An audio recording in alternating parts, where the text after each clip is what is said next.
Hi everyone, this is Karen Smiley. Welcome to Agile Analytics and Beyond on Substack.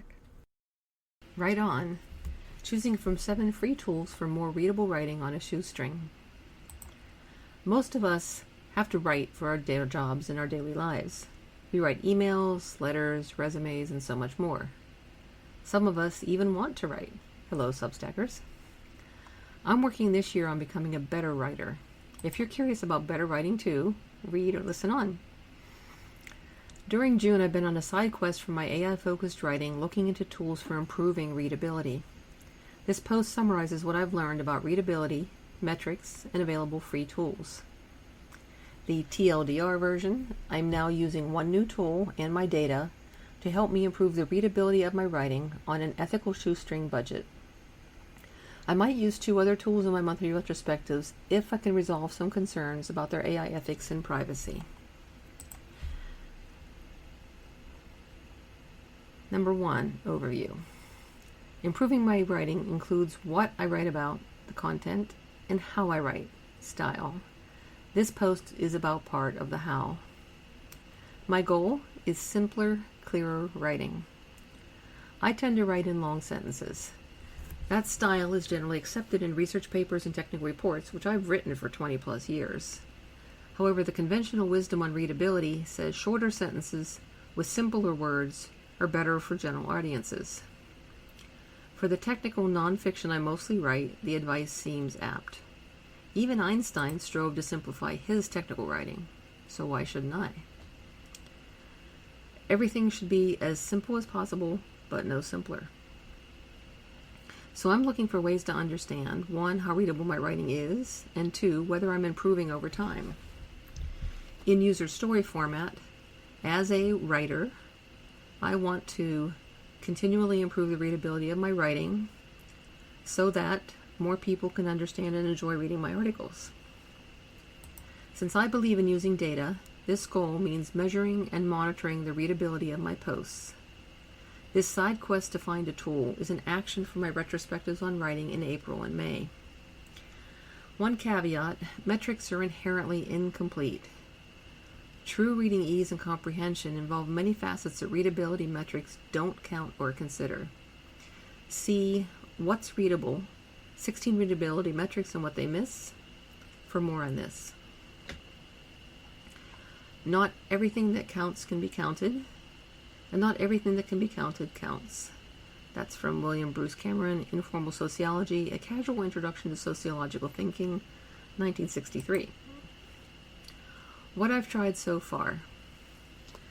Initially, I used Microsoft Word's Readability Statistics feature. After applying it to 3 months of writing, 66 posts, I found the tool flaky and awkward to use.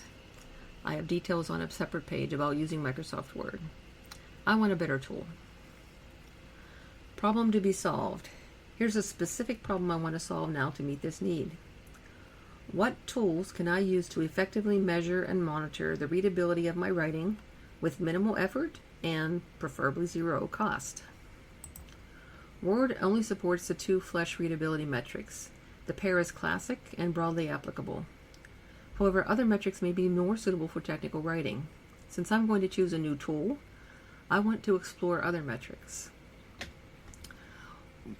1, constraints. Affordability, I want it to be free. Interoperability, the tool must be usable from a Windows laptop, but browser is okay. Non-functional requirements, or NFRs. Data completeness, transparency, privacy, AI ethics, accuracy, ease of use, dynamic capacity, and performance or response time. Functional requirements. My requirements are simple. Support for the flesh metrics plus other metrics that may suit technical writing better. And I'll be filling in a table which has the criteria in the column on the left and the tools in columns across to the right. The writing and education industries already have many established standards for readability. To solve my problem, I'll rely on their metrics and formulas for row 2. Solving my problem involved 4 steps with some iterations. Step 1. Select readability metrics. The purpose was to research available metrics for readability and select a relevant subset. The outcome Most readability tools generate a grade level in the U.S. education system as their score. For general audiences, the standard advice is to aim for 8th grade. For technical audiences, 9 or a little higher may be okay. This bonus post on readability metrics summarizes 3 topics covered in this step. 1. What readability means, what factors affect ease of reading, and what metrics do and don't cover. 2. Details on the 6 metrics I selected and the data inputs their formulas need. And 3. Details on the 10 metrics I didn't select. The 6 I selected are Flesch-Kincaid, classic parametrics that use the same inputs with different formulas and meetings. The Flesch reading ease score ranges from 0 to 100, where higher is better. The general advice is to aim for 60 to 70. The Flesch-Kincaid grade level, a lower number means it's easier to read, so aim for 8 to 9. The second metric I selected is Automated Readability Index, which I call ARI. Counts sentences and characters, but not syllables, and generates a grade level. It's considered better for technical writing. Number 3, Forecast Grade Level. It evaluates the frequency of one-syllable words and assigns a grade level. It's designed for technical documents. It does not count sentences, so ending punctuation doesn't matter. Number 4, Gunning-Fogg Index. It evaluates use of complex words and converts the score to a grade level. Number 5, Lindsay or Wright. It counts and weights simple and complex words per sentence and then translates the score to a grade level. Number 6, the SMOG grade level. It evaluates use of words with 3+ syllables and scores the required education level to understand the text. SMOG stands for Simple Measure of Gobbledygook. Step 2. Select readability analysis tools for evaluation. Purpose of this step is to research available tools that provide these 6 metrics for free, and then select a subset of tools to evaluate and compare to Word and to each other. The outcome, I surveyed 14 tools and I selected 7 to evaluate. Character Calculator, DataWise, Grammarly Free Plan, Readability Formulas, Text Compare Readability, WebFX Readable, and WordCalc. Support for the 6 metrics I selected varies across the 7 tools. All 7 support the Flesch reading and grade level. Sometimes the grade level was not precise though. The report might just say at least 9th grade or grade 8 to 9. 6 tools, all except Grammarly, support SMOG and FOG. 4 of the 7 tools support the ARI metric. Only readability formulas and text compare readability support the Lindsay or Wright metric. Readability formula supports all 6 metrics. It's the only free tool that supports the forecast. This bonus page on readability analysis tools gives a detailed mapping of tools to the readability metrics they support. The page also explains why these 7 tools were selected and 7 others were not. Step 3. Evaluate selected tools on example data. Purpose was to run the 7 selected tools for the 6 selected metrics on various post sizes. I initially assumed that pretty much any of the tools would function well enough with the metrics they implemented. What I wanted to test were the NFRs, the non-functional requirements for ease of use, security, privacy, capacity, affordability, performance, etc., to see which tools fit my writing style and principles. That optimistic assumption blew up almost immediately. Have you ever heard the saying, "Man tracht und Gott lacht"? Man plans and God laughs? Yeah. Okay, step 3.1, selecting evaluation cases. I chose 5 posts across LinkedIn and Substack from the past 3 months. All were previously saved in a Word docx file as rich text. Case 1 was a LinkedIn post about my data wrapper article, which was under 100 words, very small. Case 2 was a Substack Agile Analytics and Beyond post called Measuring Writing Effort, was about 400 words. Case 3 was a LinkedIn post about my Substack post on ageism, again about 400 words. Case 4 was from my Substack 6 Ps and AI Pods post, More Than Melodies, about 2,800 words. In case 5 was my Agile Analytics and Beyond post on ageism, the older kids are not all right. That was about 4,600 words. I verified that all the tools except readability formulas can handle the biggest post. Then I truncated the case 5 file to fit within readability formula's 3,500 word limit. Using this file ensured that my analysis on case 5 was apples to apples across all 7 tools. 3.2 Data Cleaning and Preparation. TLDR, to calculate the readability statistics and counts in Word and the other 7 tools, I used plain text files with emojis, no hashtags, and no endnotes or LinkedIn URLs. I have a bonus page called Data on Writing About Data, Results from Trying 7 Online Readability Tools. It explains some early observations about data quality and why I chose these settings. 3.3 What the data says. Given that my one big assumption went out the window so fast, here are the main questions I wanted the data to help me answer. Question 1. Which metrics are calculated most consistently and least consistently by all the tools that support them? Question 2. Which tools produce 1. The most accurate counts, and 2. Grade level results that are most consistent with the consensus grade level across all tools? My article, Data on Writing About Data, Results from Trying 7 Online Readability Tools, has the details on my evaluations of these 7 tools. The tables in the post summarize average readability ratings and normalized standard deviations from the 5 cases evaluated for the 7 tools. The short summary fits one of my favorite quotes. In theory, there is no difference between theory and practice. In practice, there is. That's by Jan L.A. van de Snipshoit. I made a dot plot that shows how much the grade level metrics varied from one tool to another, and I have made a table view in Data Wrapper, which also shows the FRE scores, the reading ease scores. FRE, the Flesch Reading Ease score, shows the lowest variations. All of the tools except for word calc were within 8% plus or minus of the median for FRE. For grade levels, CC, WC, and TCR all showed strong bias away from the median for most or all metrics to varying degrees. So step 4, analyzing the findings. This lack of consistency in the counts and grade levels is puzzling. The formulas for the readability metrics are well-established standards. With character count, there may be room for confusion on whether the count is supposed to include spaces or digits. Counting syllables can be tricky in English, but not all metrics use syllable counts. Variability in counting the number of sentences seems like the biggest factor.